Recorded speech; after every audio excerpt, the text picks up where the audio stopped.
En esta misma carta que comentábamos de la Santa Madre a su hija querida María de San José Salazar, del 2 de marzo de 1577, pensemos que, claro, estamos manejando nombres y datos ya con mucha familiaridad y no nos asombran, pero es que en el año 77 la Santa Madre tenía 62 años. Bueno, le faltaban aquí 13 días o un mes casi, mejor dicho. Me faltaba 2 de marzo hasta el 28 que ella nació. Pero bueno, tiene 62 años y María de San José tiene no cumplidos 29 años. O sea que la Santa Madre la había dejado por priora de Sevilla con sus 27. A aquella niña que había conocido en Toledo en casa de doña Luisa de la Cerda con 14. Entonces, claro, conviene también barajar estos datos para darnos cuenta de cómo es tan acendradamente entrañable y maternal el cariño de la santa por esta mujer, porque la había visto crecer y porque le llevaba 30 y tantos años. Pero, sin embargo, cómo la trata también de reverencia, y soy su sierva y súbdita, y le da sus consejos, pero, reconociendo su oficio y dándole su lugar. Bueno, pues en esta carta que ya habíamos pasado como digo, el 2 de marzo de 1577, donde le habla de que dé gracias a Dios por la oración que tiene, me había dejado en el tintero porque me da un poco de apuro, pero claro, ella lo dice, me da apuro. No sé si por las de dentro, por el de fuera, pero en fin, dice la Santa Madre. De veras me escribe la priora que solos los pecados tratan con uno y se confiesan todas en media hora. Y me dice que así habían de hacer en todos cabos y andan consoladísimas y con gran amor con la priora como lo tratan con ella. Esto es muy, muy importante. A veces se desenfoca de aquí a la Santa Madre con que le da muchísima libertad. Sus monjas efectivamente se la da, pero sus monjas tienen cabeza para no emplear esa libertad en hacer cada una su corralito particular y tener cada una sus desaguaderos y que la comunidad quede deshecha. Y entonces van todas con la priora y terminan pronto con el confesor, habitualmente. Luego hay momentos, a lo mejor, que se puede tardar un poco más y, en fin, como es la confesión por eso de ejercicios o de general, cuando se va a profesar o lo que sea. Pero me dice que así habían de hacer en todos cabos y andan consoladísimas y con gran amor con la priora, como lo tratan con ella. Después se le queja de que no le ha escrito para consultarle algunas cosas, en fin. Y en la siguiente carta, la 58, según Palafox, pues vuelve siempre la Santa Madre a expresar sin pudor, ni doblez, ni interés ninguno, su cariño, pero un cariño muy entrañable, muy tierno, muy verdadero y muy concreto. La gracia del Espíritu Santo sea con vuestra reverencia, hija mía. En extremo se me ha doblado el amor que las tenía, aunque era harto, y a vuestra reverencia, porque ha sido la que más ha padecido.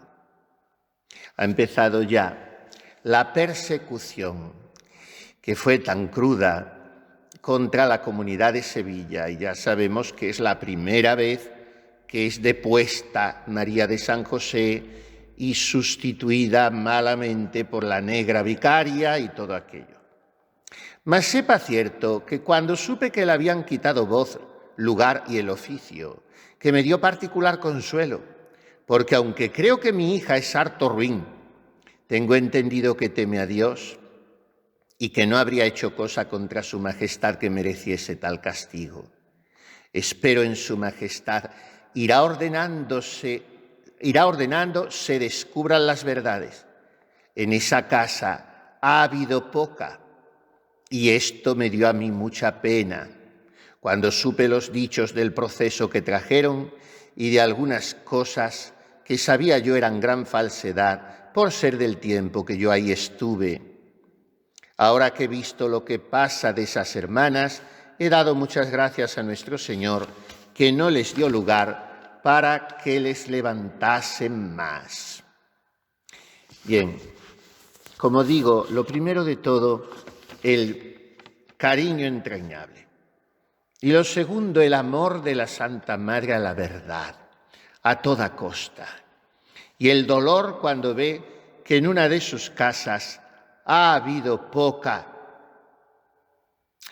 Y la manera que tiene la Santa Madre de animar, de estimular, porque le dice a María de San José con mucha gracia que aunque es ruin, nunca de ella creyó que mereciese tan gran pena como la de privarla de oficio. O sea, primero, la pone en verdad, la humilla, y segundo, la alienta. Y dice Palafox, así se ha de hacer siempre con los súbditos, alabarlos de suerte que no se desvanezcan, reprenderlos de suerte que no desconfíen. Entonces, la Santa Madre aquí empieza ya a sufrir mucho. El año 77 es el año en que se levanta la gran tempestad contra su reforma toda, y encima el convento de Sevilla, como tal convento, aparte de pertenecer a la Reforma, pues es muy atacado desde todos los flancos, y entonces la Santa Madre sufre porque sabe que es como un milagro a veces que triunfe la inocencia en medio de la calumnia. Y termina la carta muy graciosamente. Dice a María de San José, en gracia me ha caído cuán autorizada está con su campanario, y si campea tanto como dice, tiene razón. Yo espero en Dios que ha de ir muy adelante esa casa, porque han pasado mucho. Y ahora añade con mucho donaire, vuestra reverencia lo dice también todo, que si mi parecer se hubiera de tomar, después de yo muerta la eligieran por fundadora y aun en vida muy de buena gana, que harto más sabe que yo y es mejor. Esto es decir verdad. Un poco de experiencia la hago de ventaja, mas de mí hay ya que hacer poco caso, porque se espantaría cuán vieja estoy y cuán para poco. A todas de muchas encomiendas, su majestad me la guarde, hija, y la haga muy santa. Amén. De vuestra reverencia, Teresa de Jesús. Y dice Palafox, oh humildad, ¿qué de cosas dices tan lejos de lo que pasan siendo perfecta humildad? Y lo que es más, sin ofender la verdad. ¿Quién supo como la santa saber y hace como que ignoraba el saber? O sea, que se lo está diciendo con todo el corazón, con todo convencimiento a María de San José.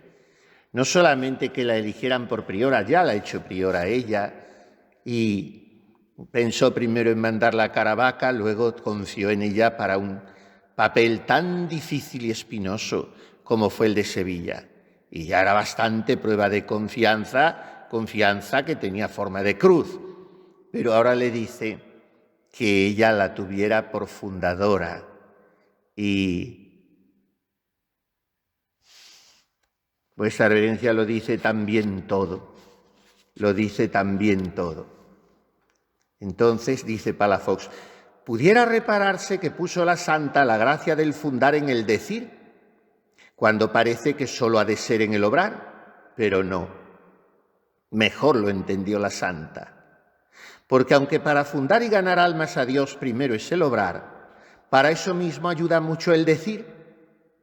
Aunque el Señor comenzó a fundar su iglesia obrando, quiso también ayudarse para ello de la gracia en el decir, enseñando, como dice San Lucas, «Cepit Jesus facere et docere». Comenzó Jesús a hacer y a decir y a enseñar. Y para que creciese envió en lenguas de fuego al Espíritu Santo. A la predicación de los apóstoles se debe toda enseñanza cristiana, porque no puede lograrse la fundación de la doctrina sino por la lengua, exhortación y enseñanza. Por tanto, no se ha de poner la fuerza en las palabras, sino en las obras, dice San Ignacio al final de sus ejercicios espirituales, y nosotros decimos castizamente que obras son amores y no buenas razones, y que el decir es fácil y cualquiera lo hace. Pues no cualquiera lo hace, no cualquiera sabe decir. Porque para decir, como hace la Santa Madre, continuo, con prudencia, con sabiduría, con firmeza, con mucho cariño, hay que saber decir. Y esto es lo que está diciendo a María de San José. Lo dice todo también. Y esta es una enseñanza para nosotros. ¿Cómo nos decimos las cosas? Porque muchas veces no es lo que se dice, es cómo se dice. Y en una vida de comunidad muy estrecha, importa mucho cómo se dicen las cosas o cómo se dejan de decir. Entonces, el arte del decir, el arte del hablar, del entrarle a la otra persona, del hacerle una caridad o tener que negársela a las trágalas porque no es posible. Hay muchas maneras de hacerlo, de comunicarse las cosas del oficio, de guardar el silencio, de faltar a él. Entonces, cuando queremos recordar a una persona que nos ha sido de mucho ejemplo, pues reparamos en cómo nos decía las cosas, en qué capacidad, como se dice ahora, de empatizar, de interactuar tenía. O sea, el decir es el arte de meterse en el estado de ánimo del otro, de no, ahora no, voy a esperar, que no es el momento, y después cuando lo sea voy a entrar por una palabra agradable o preguntándole por su familia, en fin.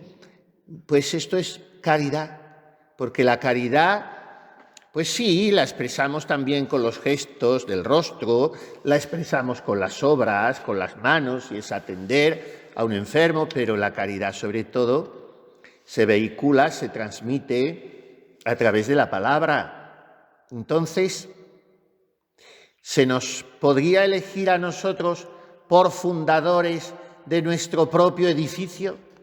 ¿O no tenemos fundamento porque no sabemos decir?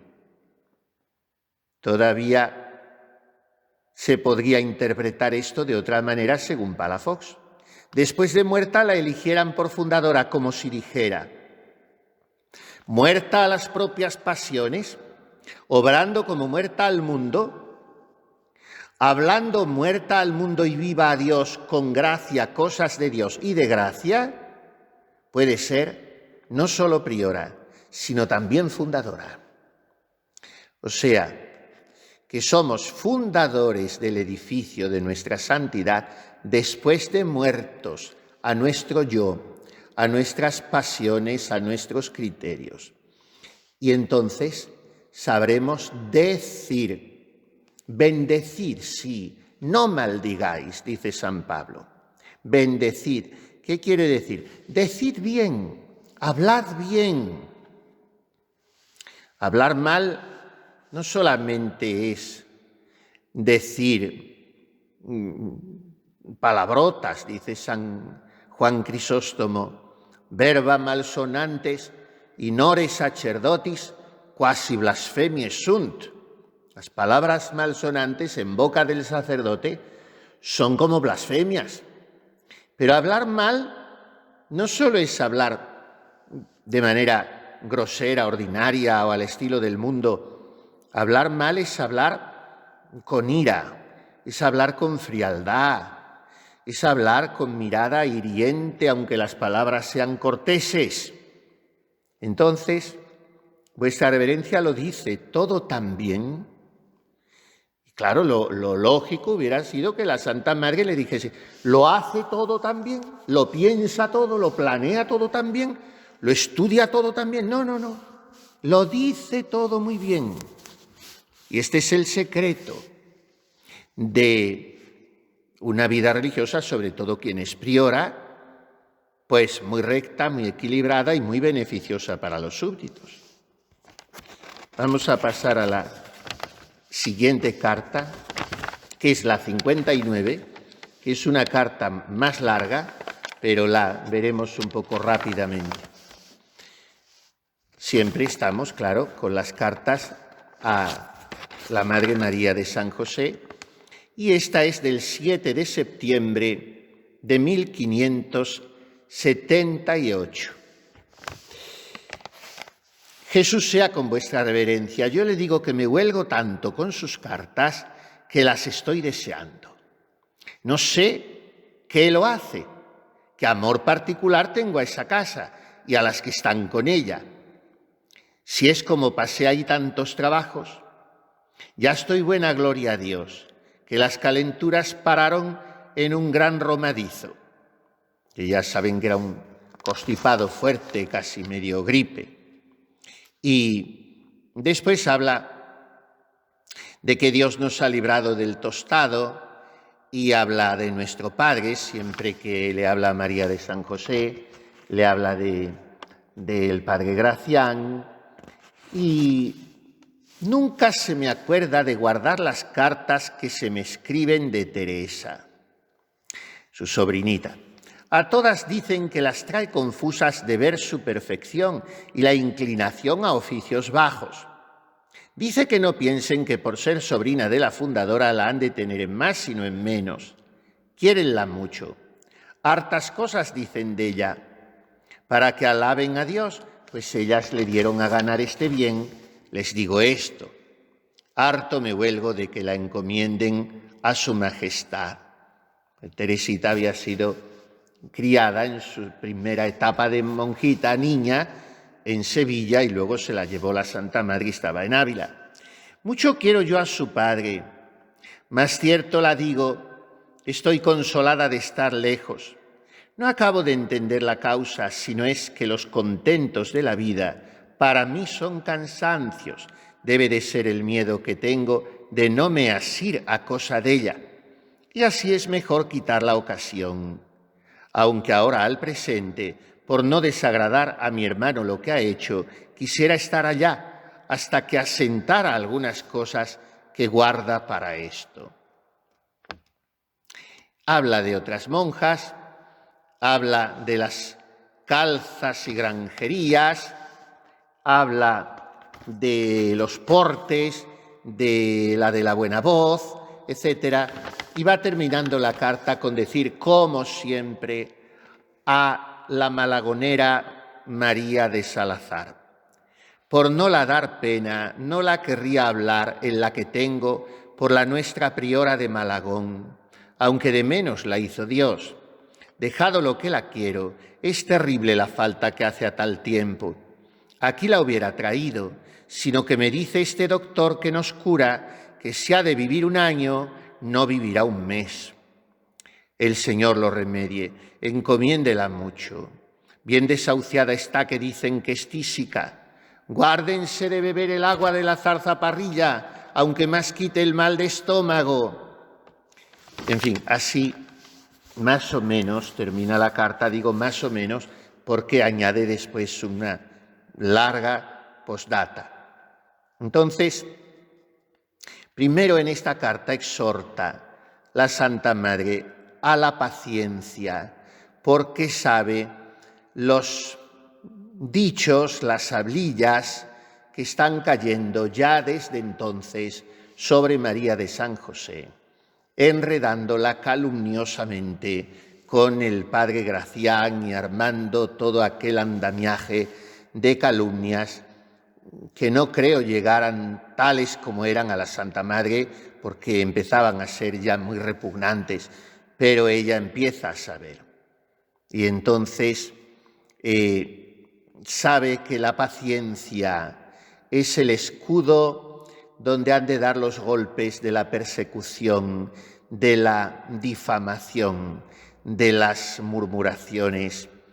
Y esto es lo que le está diciendo a su hija María de San José, diciéndole que la quiere mucho y con ese estilo de maternidad y de dulzura, pero en realidad animándola a resistir con paciencia. Y dice Palafox: hay santos que hacen la bondad divina con escoplo, otros con pincel y de pintura. Los de escoplo se labran con penas, persecuciones, tribulaciones y afrentas. Los de pintura con favores, con regalos y con mercedes.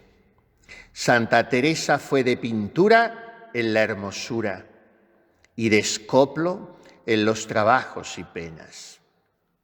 Y en realidad ella, cuando está, repito ahora la palabra porque se dice mucho, empatizando, hablábamos ayer o anteayer de compasión, padecer con, empatos es entrar en el padecer, en el ser, en el vivir del otro. Eso es empatizar. Pues cuando ella está consolando así a su hija María de San José y a su comunidad, en realidad se está proyectando y está viendo su propio proceso, porque ella está en el pim pam fuego de las lenguas eclesiásticas de buena parte de España y sabe lo que es eso. Entonces ella, santa por la hermosura, gracias al pincel del Espíritu Santo, que la ha llenado de gracias, de dones y de belleza singular en todo. Pero santa por el escoplo, o sea, por el cincel, por la gubia, que está desbastando el bloque de mármol o de madera para sacar de ahí la estatua. Y es santa de escoplo por los trabajos y penas. Y después habla de su sobrinita y dice Palafox: valíase de las virtudes de su tía no para el regalo ni el favor, sino para imitarlas. Y recuerda que un sobrino que se podía haber estropeado por haber sido elevado y favorecido por su tío fue nada menos que el humildísimo y gran San Carlos Borromeo, sobrino del Papa Pío IV.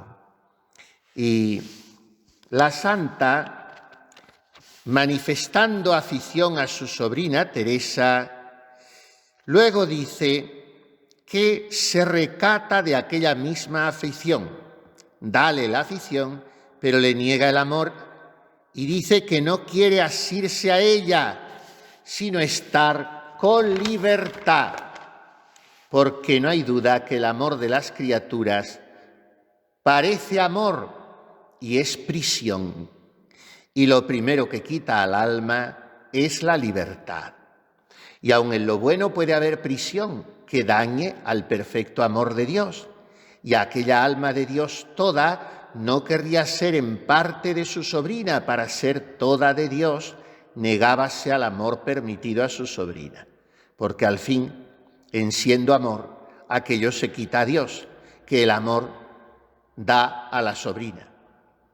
Esta es la interpretación de Palafox de esta frase de la Santa Madre. Primero está diciendo: la quiero mucho a su Teresita. Claro, era una niña y la Santa Madre ya era una abuelita. Por tanto, tenía que vigilar más todavía sus afectos que se enternecen con la vejez.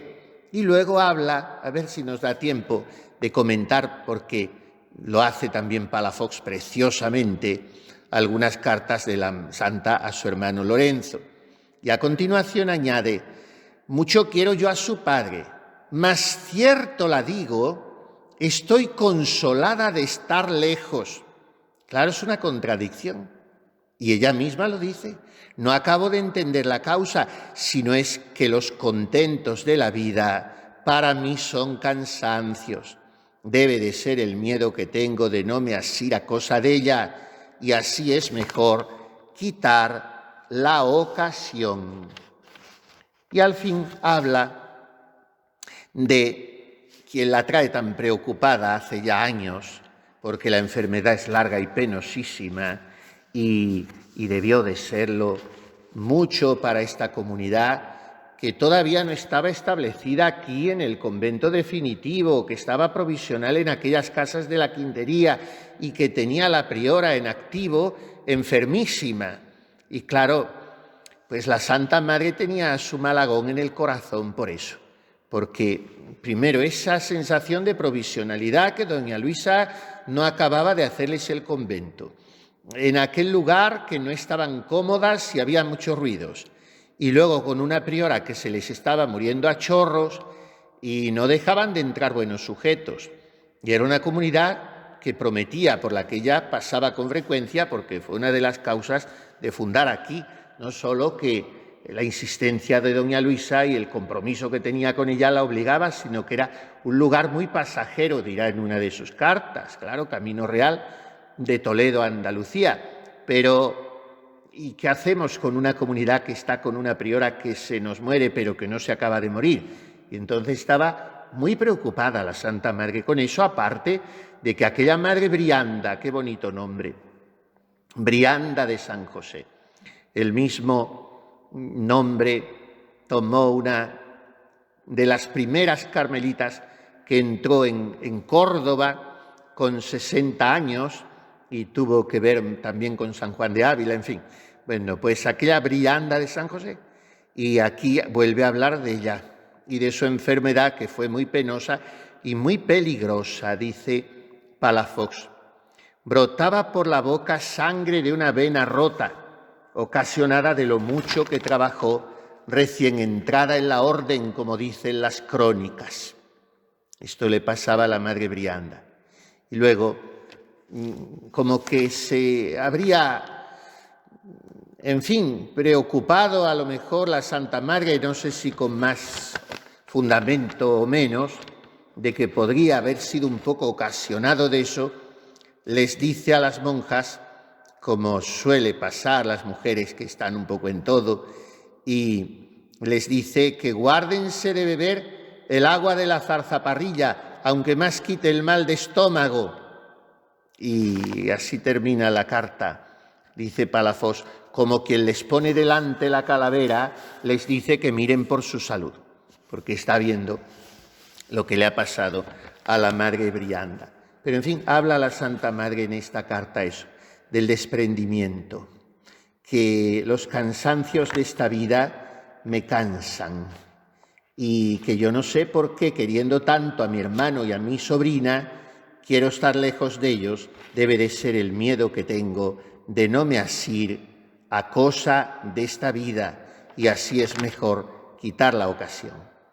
Y el estímulo a María de San José para que resistan las persecuciones, la pena de que en sus conventos no haya habido toda la verdad como debía haberla habido, porque cuando han surgido esos problemas es que algunas de las mismas monjas han sido las que han ocasionado los líos, y siempre con el cariño